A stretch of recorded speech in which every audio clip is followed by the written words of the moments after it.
Ciao a tutti， 我是阿黛蕾。这礼拜，意大利被号称100年来最强的非洲热浪侵袭，连续几天都出现接近40度的高温。今天不煮菜了，来跟大家一起喝杯消暑降火的柠檬甜酒 Limoncello。颜色饱满金黄，口感浓烈香甜的 Limoncello 是一种用柠檬皮为主要原料制成的意大利水果消化酒。发源地在南意坎帕尼亚大区里，以众多海岸线景点著名的苏联多半岛。得天独厚的地理环境，加上地中海气候条件，苏联多半岛除了观光景点，还以生产2种意大利品质特优的柠檬闻名。半岛上种植的柠檬可以大致分为北苏联多和南阿马菲2种，都设有意大利 IGP 地理标示保护制度的认证。这里还有一种特殊的柠檬栽种方式，是以栎木和麦秆搭建成的凉棚遮蔽柠檬树顶，有调节气温并且延长果实熟成时间的功能。这2种柠檬最大的特色在它们相对肥厚的外果皮，外果皮含有柠檬精油腺体，也就是柠檬香气的来源。这也是为什么用苏联多半岛生产的柠檬做出来的Limoncello会特别香浓好喝的原因。我很幸运，住在拿坡里，要找到这些柠檬并不会太困难。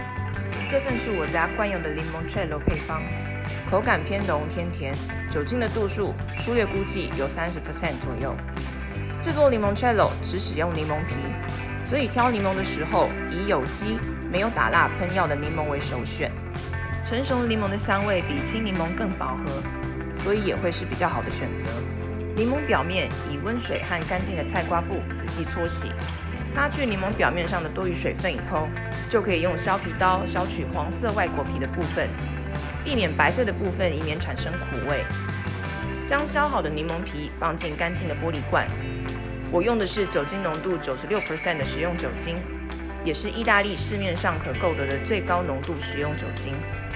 Limoncello 的制作原理是让酒精溶解柠檬皮里的柠檬精油，所以使用的酒精浓度越高，精油的溶解效果就越好，成品就会越好喝。用玻璃水壶是个错误的示范，我平常没有收集罐子的习惯，又来不及买，只能将就一下。大家不要学我，还是用密封玻璃罐来装会比较好一点。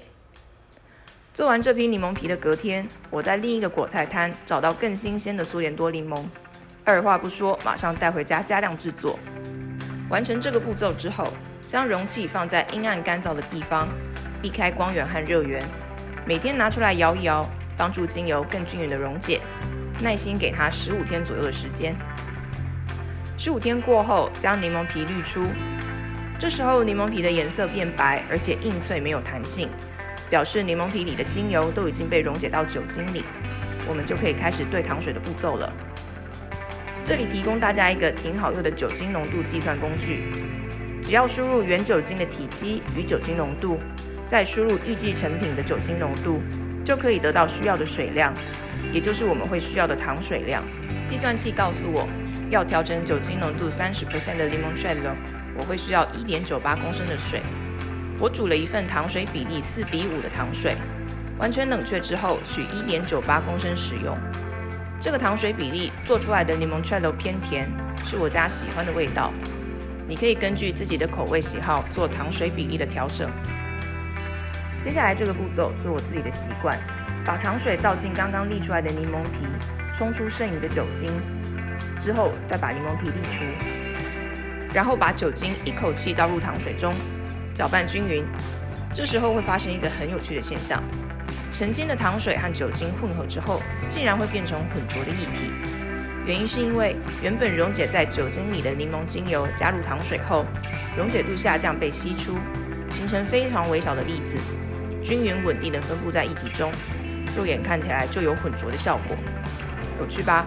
做酒还能学点科学知识呢。好，离大功告成只差这么一小步。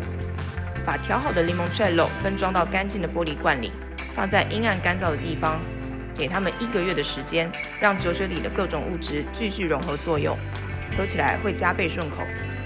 这是今年3月中做的柠檬酒Limoncello和甜橙酒Arancello，放到现在6月，味道正好。我把它们移到冷冻库存放，高浓度的酒精和糖降低了酒水的冰点，所以不用担心酒水结冰把瓶子撑破。喝Limoncello适合用这样子的雾面烈酒杯，喝酒前把杯子放进冷冻库10分钟冰镇一下。夏季用餐后来一杯沁凉的 limoncello 当消化酒，非常爽口解腻。相信我，喝过自己做的 limoncello 以后，就不难理解为什么很多意大利人从来不花钱买现成品，风味真的差很多。想看更多的意大利料理影片吗？马上到 YouTube 搜寻阿黛蕾的拿波里厨房日常，按下订阅，记得开启小铃铛功能，新片不漏看哦。我们下次再见喽，ciao ciao。